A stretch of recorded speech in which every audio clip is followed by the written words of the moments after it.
नमस्कार, बहुत स्वागत है आपका अपने एमपी के इस खास बुलेटिन में। खबरों के साथ मैं हूं रीनू यादव। शुरुआत करेंगे खंडवा की बड़ी खबर के साथ, जहां फिर सामने आई कांग्रेस की कला।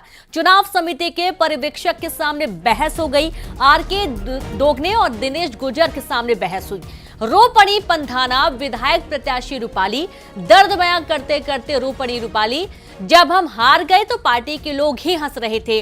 विरोध में काम करने वालों को दी ताकीद। लोकसभा चुनाव से पहले रायशुमारी की बैठक।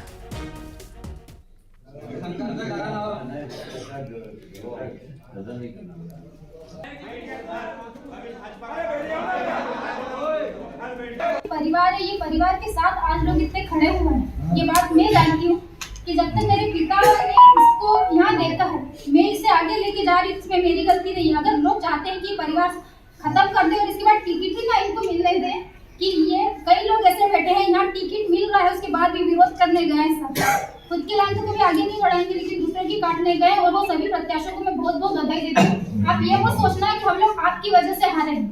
शायद हमारी किस्मत में नहीं है पंधाना में कांग्रेस का विधायक देना।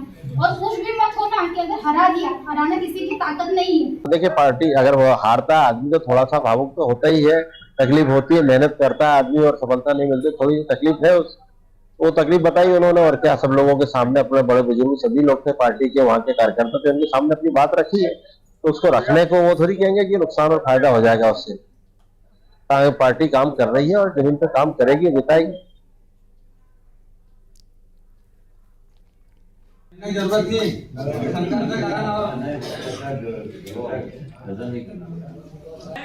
तो सुना आपने, जब हम हार गए तो पार्टी के लोग ही हंस रहे थे, कहना है रूपाली का। और ज्यादा जानकारी के साथ संवाददाता अमित जायसवाल जुड़ गए। अमित, आपको आवाज आ रही है? जी हाँ, कांग्रेस की कलह देखने को मिली और यहाँ पर हम ये भी देख पा रहे हैं कि जो कांग्रेस की प्रत्याशी थी वो रो पड़ी। रूपाली का कहना है कि किसी की ताकत नहीं है कि उन्हें हरा दे, उनकी किस्मत में नहीं था जीतना। जी बिल्कुल, ये शब्द रूपाली के हैं। और मैं बता दूं कि लोकसभा की तैयारियों में कांग्रेस जुटी हुई है। कांग्रेस के जो जिला प्रभारी आरके दोगने और मध्य प्रदेश कांग्रेस कमेटी के चुनाव समिति के जो पर्यवेक्षक हैं, मुरैना के विधायक दिनेश गुर्जर, ये जब यहाँ आए और पंधाना में इन्होंने बैठक ली तो इनके सामने रूपाली का दर्द फूट पड़ा। विधानसभा चुनाव में कांग्रेस की प्रत्याशी थी और उसके बाद, हार के बाद, अब जब एक बार लोकसभा की तैयारी चल रही तो फिर वो दर्द सामने आया है जो विधानसभा में हार झेलनी पड़ी थी। और रूपाली ने स्पष्ट रूप से कहा है कि पार्टी के ही कुछ लोग मुझ पर हंस रहे थे जब मेरी हार हुई। इतना कहते कहते भावुक हो गई, रो पड़ी। उन्होंने कहा कि हमारे पूरे परिवार को कुछ लोग चाहते हैं कि टिकट नहीं मिले।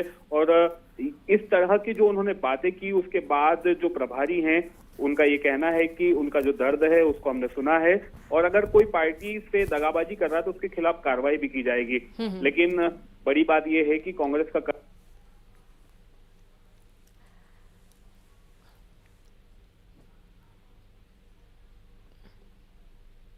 जी बिल्कुल, शुक्रिया आपका अमित जानकारी के लिए। तो इस तरीके से आप देखिए कि अंतर्कलह देखने को मिल रही है और पार्टी के अंदर ही छोटे बड़े टकराव अक्सर देखने को मिलते हैं। लोकसभा चुनाव की तैयारियों में कांग्रेस जुटी हुई है और इस दौरान जो प्रत्याशी थी रूपाली, वो रो पड़ी।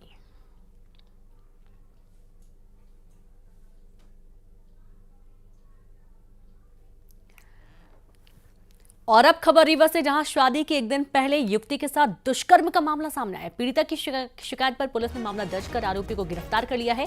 उधर इस घटना की जानकारी लगने पर लड़के पक्ष ने शादी तोड़ दी, जिससे शादी की तैयारियों में लगी परिवार की खुशियों पर दुखों का पहाड़ टूट पड़ा है।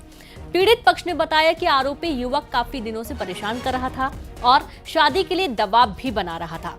डीएसपी हिमाली पाठक ने बताया कि पूरे मामले की जांच की जा रही है। तो काफी चौंका देने वाला ये पूरा वाक्य है, जहां पर एक लड़की की शादी लगी हुई थी और शादी के पहले उसके साथ दुष्कर्म होता है और अब मामले की जांच की जा रही है। इसमें यह है कि पीड़िता और आरोपी शायद पहले से एक दूसरे को जानते रहे हैं और 3 दिसंबर को पीड़िता की शादी होने वाली थी और 2 दिसंबर की घटना है। इसके बाद जब उसकी शादी टूट गई, शादी नहीं हो पाई, तो परिवारजनों को जब पता चला तो उनके द्वारा भी आकर थाने में रिपोर्ट कराई है, जिसमें अपराध पंजीबद्ध किया गया, विवेचना में लिया गया है। और संवाददाता शिवेंद्र सिंह बघेल जुड़ गए। शिवेंद्र, क्या कोई प्रेम प्रसंग का मामला था जिसकी वजह से बाद में ये पूरा घटनाक्रम हुआ है? देखिए, जो जानकारी क्षण के सामने आई है उस पे ये निश्चित ही मामला प्रेम प्रसंग का था और युवक और युवती एक दूसरे से परिचित थे, मिलते भी थे और क्योंकि लड़की की शादी परिवारजनों ने किसी अन्य जगह पर तय कर दी थी और 3 दिसंबर को शादी थी और 2 दिसंबर को की घटना को बता करके पुलिस में वो दर्ज कराई गई है। पुलिस ने मामला दर्ज कर लिया है और जो जानकारी ग्रामीणों से क्षण की आ रही है उस पे जो आरोपी है अभिषेक, इन्होंने ही दूसरे जो जहाँ पे इसकी शादी तय थी उसको उनके परिजनों को फोन करके बताया है और कि इस तरह की घटना हुई है और आप वहाँ पे शादी मत करें।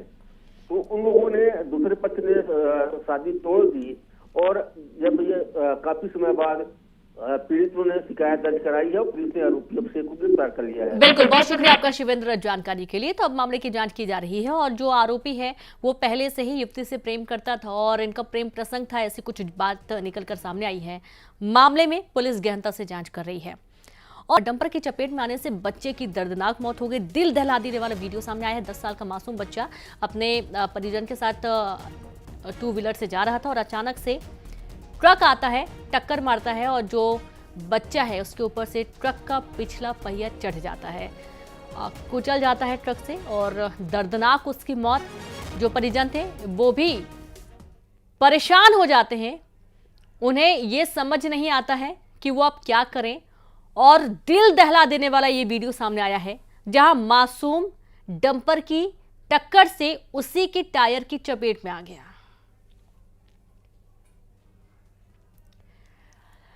और खबर ग्वालियर से जहां पर बाल संप्रेषण गृह से 6 नाबालिग भागने का सीसीटीवी फुटेज सामने आया। रसोई और गार्ड को धक्का देकर ये नाबालिग आरोपी भागे। सिटी सेंटर स्थित बाल संप्रेषण गृह से भागे थे नाबालिग। एक नाबालिग को सुरक्षा कर्मी ने पकड़ लिया था। 6 नाबालिग भागने में सफल हुए थे। आरोपियों में अक्षय हत्याकांड के 3 आरोपी भी शामिल हैं। पूर्व डीजीपी सुरेंद्र सिंह यादव के नातिन अक्षय यादव की हत्या के ये सभी आरोपी हैं जिन्हें पकड़ लिया गया। तो एक आरोपी को दीवार फांदने से पहले ही गार्ड ने पकड़ लिया और उसे वापस लेकर आ गए। बाकी अन्य जो आरोपी हैं वो भागने में कामयाब रहे। पूर्व डीजीपी के नातिन की हत्या के आरोपी भी इसमें शामिल हैं जो कि भाग निकले हैं।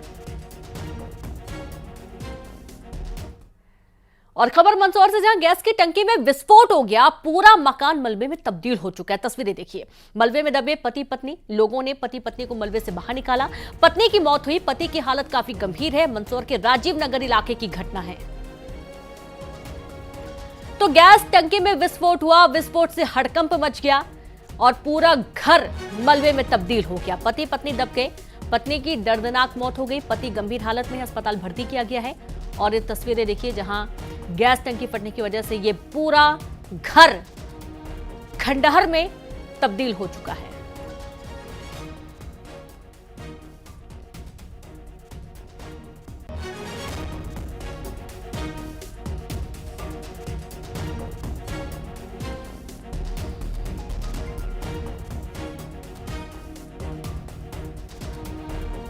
तो गैस टंकी से विस्फोट हुआ और पूरा घर तबाह हो चुका है।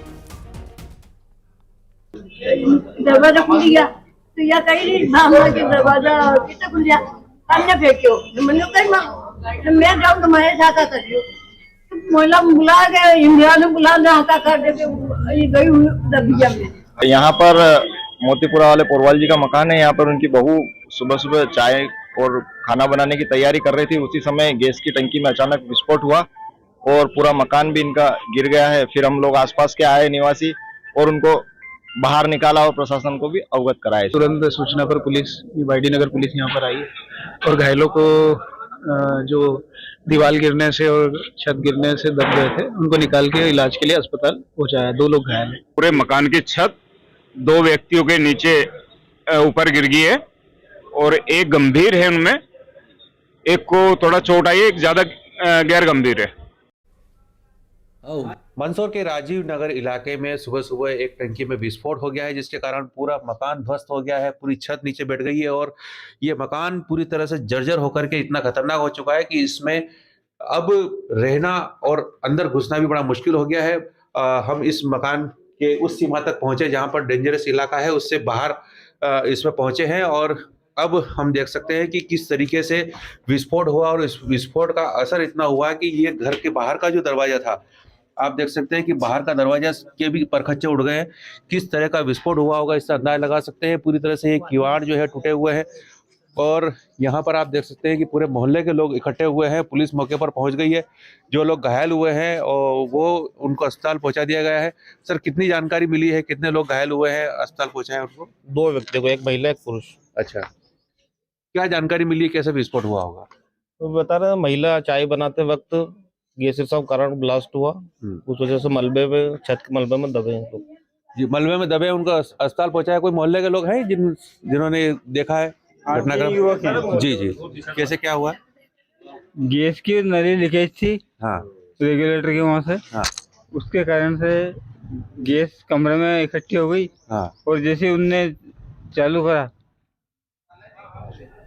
कितने लोग अंदर थे उस समय? कितने लोग? उस समय 2 आदमी थे जी।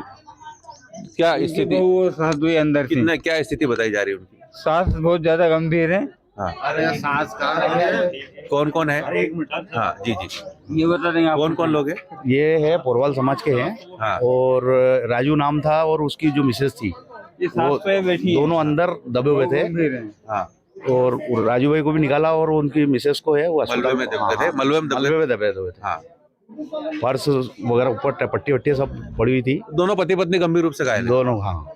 तो ये विस्फोट हुआ है जिसमें दोनों पति पत्नी गंभीर रूप से झुलसे हैं, और वो मलबे के नीचे दब गए थे। उनको जिला चिकित्सालय पहुंचा दिया गया है। उनका उपचार जारी है, जहां पर उनकी स्थिति गंभीर बनी हुई है। नरेंद्र धमतिया, न्यूज़ 18 मंदसौर। और मंदसौर से एक और बड़ी खबर है, जहां गांधी सागर बांध में मिला 4 साल की बच्ची का शव। पिता पर है बच्ची को फेंकने का आरोप। पत्नी के चरित्र पर शक के कारण बच्ची को फेंक दिया गया। पुलिस ने आरोपी को गिरफ्तार कर लिया है। तो देखिए, मासूम 4 साल की बच्ची जिसे बांध में फेंक दिया गया, और जानकारी है कि पत्नी से चरित्र शंका थी पत्नी पर, और लगातार दोनों के बीच विवाद भी होता था, और इसी के चलते उसने 4 साल की मासूम बच्ची को बांध में फेंक दिया। हालांकि पुलिस ने आरोपी को गिरफ्तार कर लिया है। पूरा मामला जांच का विषय बना हुआ है। गांधी सागर बांध से 4 साल की बच्ची का शव बरामद किया गया।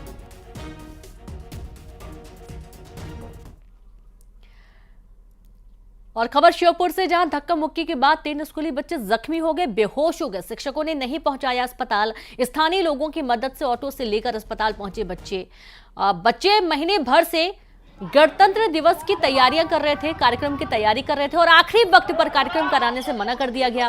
कलेक्टर के पास शिकायत लेकर पहुंचे बच्चे। पुलिस पर धक्का मुक्की करने का आरोप लगाया गया, और इसके चलते 3 बच्चे बेहोश हो गए थे। पहले तो ये कहना था कि बच्चे नाटक कर रहे हैं, लेकिन स्थानीय लोगों ने जब ध्यान से देखा तो बच्चे वाकई में धक्का मुक्की की वजह से बेहोश हो गए थे, और इन्हें तुरंत अस्पताल पहुंचाया गया। अब सभी सुरक्षित हैं, लेकिन कई सारे सवाल, अमानवीयता का भी सवाल, कि शिक्षक भी वहां पर मौजूद थे लेकिन उन्होंने कोई मदद नहीं की। स्थानीय लोगों के मदद से बच्चों को ऑटो के माध्यम से हॉस्पिटल पहुंचाया गया।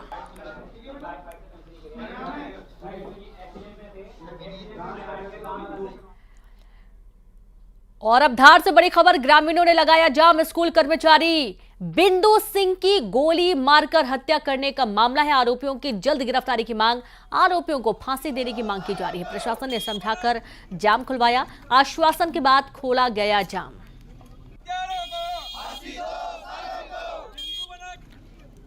तो ग्रामीणों ने जाम लगा दिया। स्कूल कर्मचारी बिंदु सिंह की गोली मारकर हत्या करने का मामला है।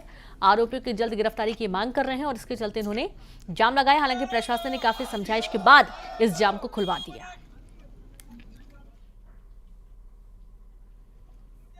और यहां पर वक्त एक छोटे से ब्रेक का है, हम जल्द लौटेंगे।